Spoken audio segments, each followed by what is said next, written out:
Hi, and welcome to Steve's Over Engineering. And today I wanted to talk to you about the cost of ventilation. Now, something that's very common in the UK, I'm not sure about elsewhere in the world, but we typically install extractor fans in bathrooms, shower rooms, and also toilets. And this is a typical example of one.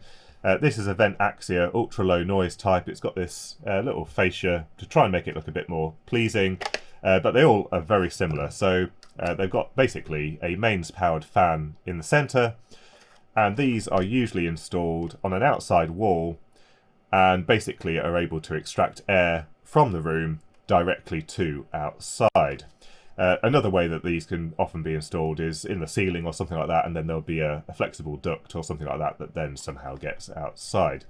And the reasoning behind the installation of these is in rooms like shower rooms and that kind of thing. When you use the shower, the room does get very humid and it can be prone to things like mold growth and all other kinds of humidity problems. So in particular in our building regulations, it does specify a minimum amount of ventilation in rooms like that. They're often installed in toilets as well, just for extraction of smells.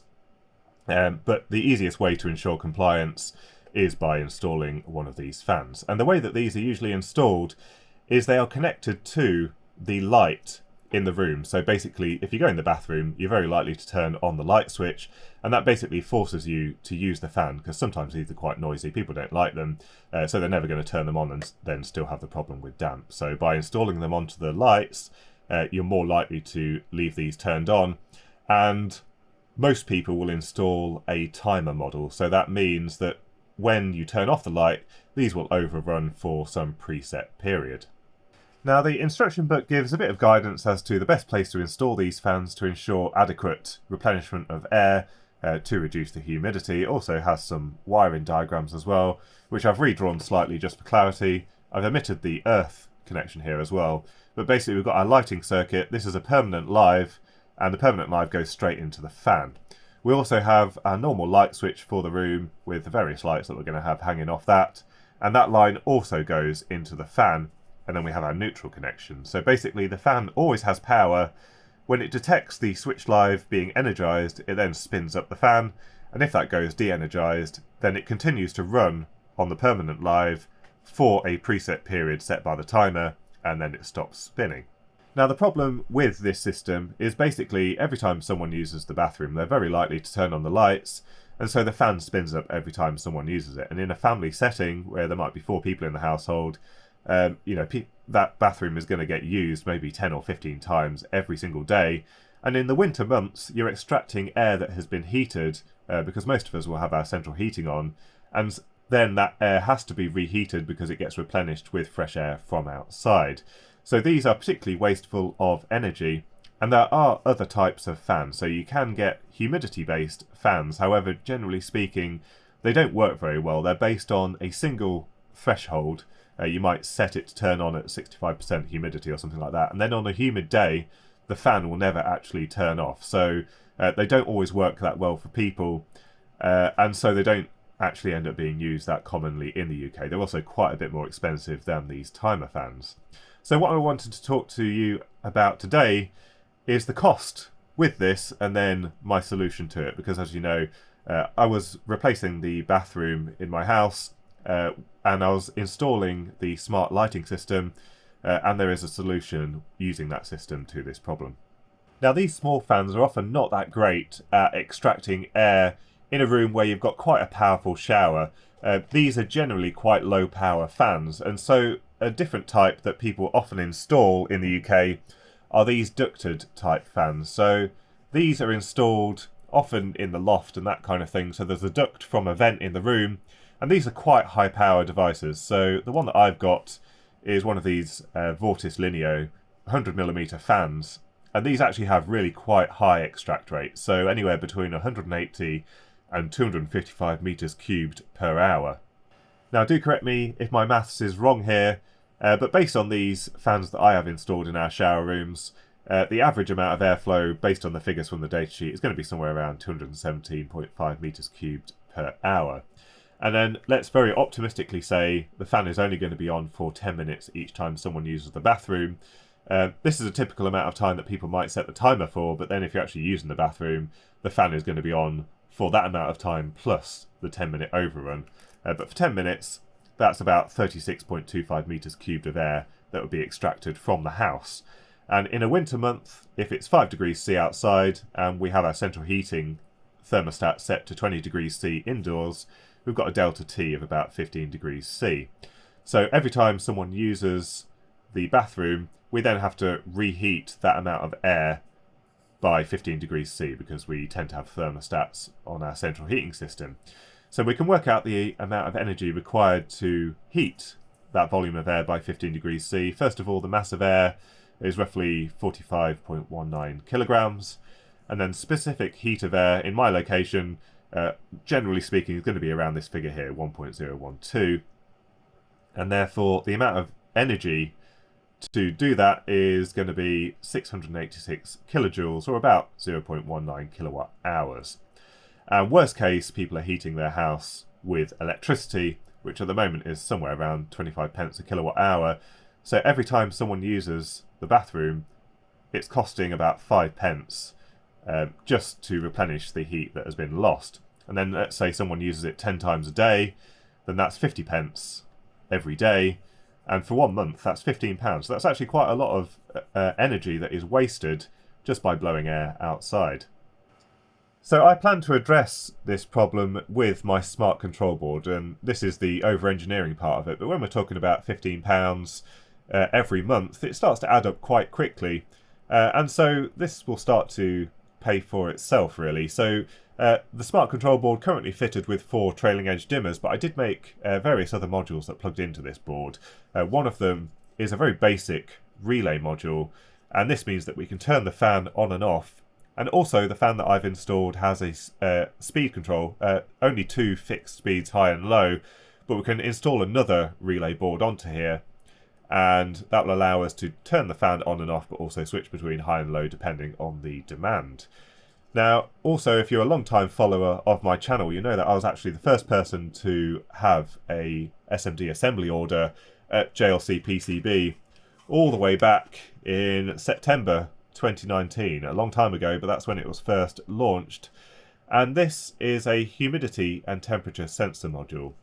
So basically, there's actually an LED display at the front, a pair of 6-digit 7-segment LED displays, which do shine through this fairly opaque cover. You can't really see it when there's lots of light, but in the darker room, you can just about read it through here. So this has a little humidity and temperature sensor chip, a controller for the 7-segment displays, and then a little microchip PIC. This is powered from 24 volts, the same as the control board, and it also has an RS485 connection, and we've got 2 of those on this board as well. And the intention with that is one of these RS485 connections would be dedicated to local sensors, and then there'd be a global one which allows all of these boards to connect together, and then probably to something like a Raspberry Pi for other purposes. So what I plan to do first of all is to jerry-rig this up in the bathroom and just log data for a period of time. So see what happens when people are using the shower, day-to-day variations in humidity and that kind of thing. And then hopefully we can come up with some kind of algorithm. It probably won't be a very complex thing, but a better algorithm than just the very dumb, oh, the humidity has gone above 65%, let's turn on the fan.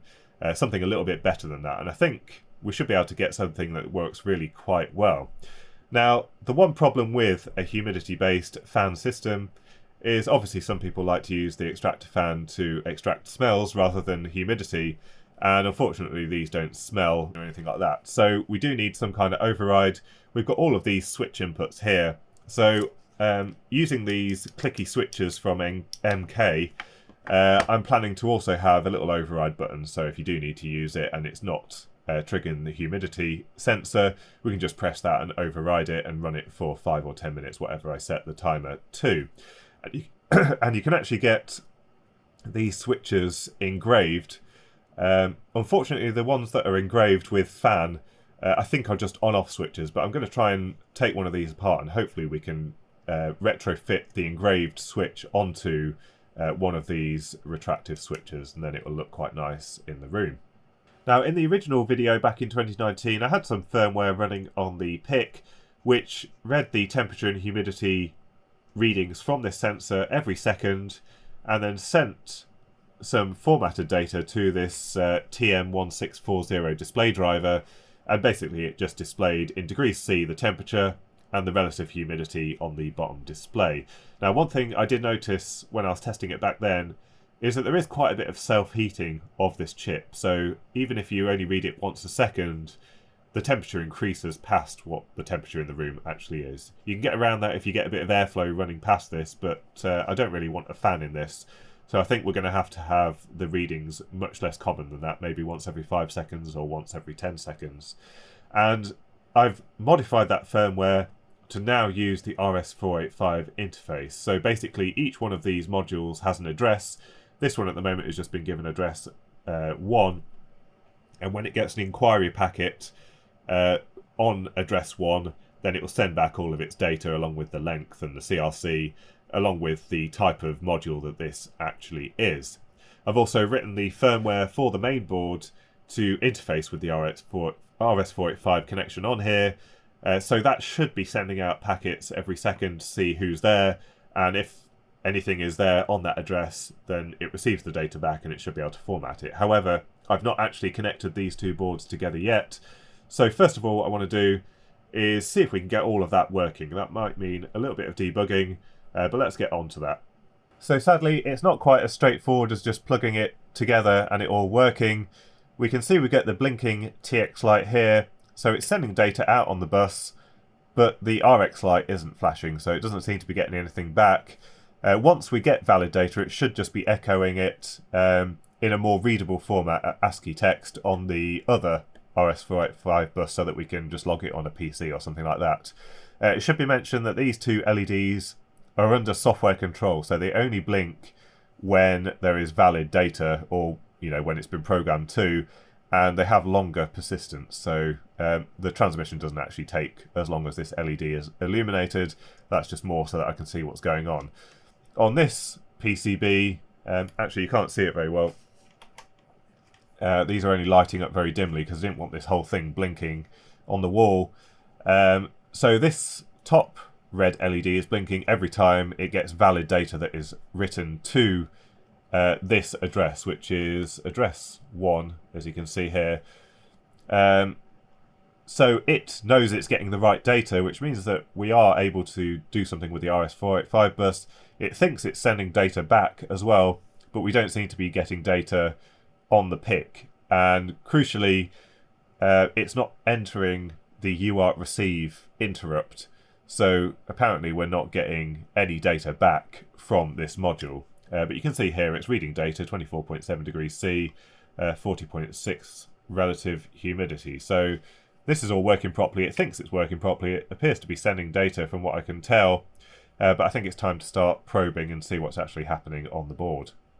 Right, so we'll hook up the picoscope to the RS485 bus just on the non-inverting channel. So this should look like the RS232 data. And we'll go to picoscope 7. So there we go. We have some waveforms there, and we're definitely getting both parts of the comms. So we're getting the transmit and also the receive. Interestingly, the transmit part is quite low in amplitude, which doesn't quite make sense. We should be having about 3 volts there, like we see on the return signal. So let's put the serial decoder on. There's quite a lot of serial decoders on here that come with the software. So RS232, but we've got all of these available to us. Channel 1, we'll set the threshold to 1.25 volts. We're using 9 data bits here, and the baud rate is 250 kilobaud, and that's all correct, and that's all fine. So now if we start that running, so yeah, all of the data looks correct there. We've got the data frame saying I'm looking to see what's there on channel 1, then a length byte which is 0 because there's no further data, and then we're getting the response back from the sensor 101, 6 bytes of data, and then all of the data and the checksum. So everything there looks correct. So interestingly, we're not receiving anything actually at the UART on the PIC. So first of all, we'll look at the TX data, but that was looking correct. So that's the data from the PIC, 0 to 3.3, so that's all good. And the RX on the RS485 transceiver, it's just reading complete garbage. What's the signal on the direction line looking like? Yep, so that's all correct. So we're just getting complete garbage on the transmit line from the RS485 transceiver here. So let's have a look at what's going on that part.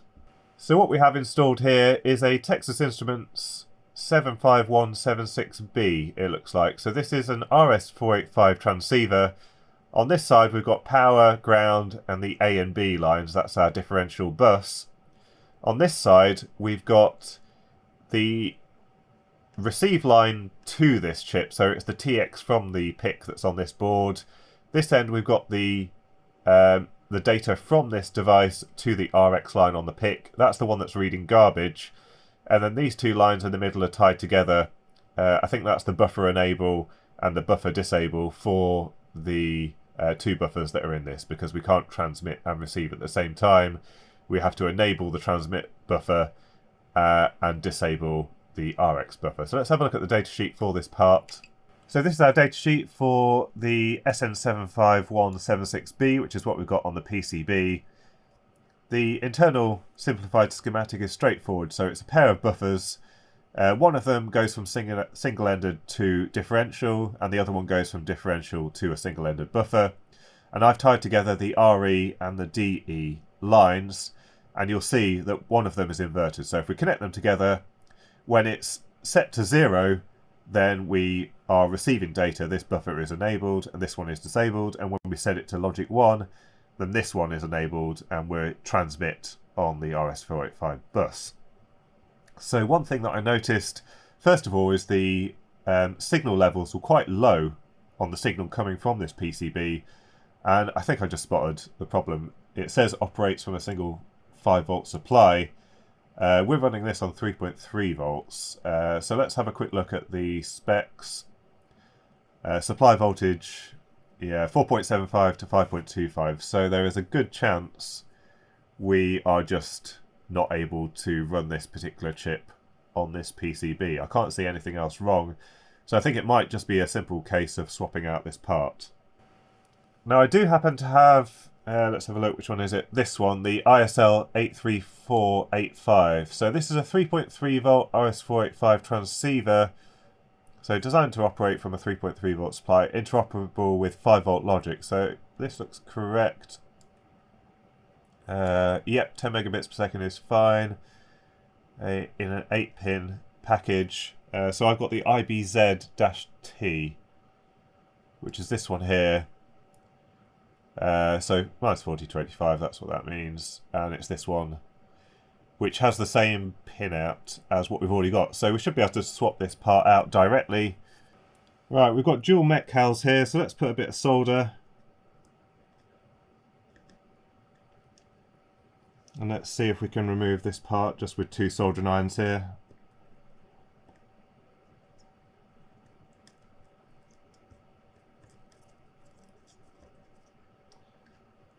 There we go. We'll test it just on one first, and then I'll see if I need to swap the other one as well. So we'll just clean up the pads a little bit.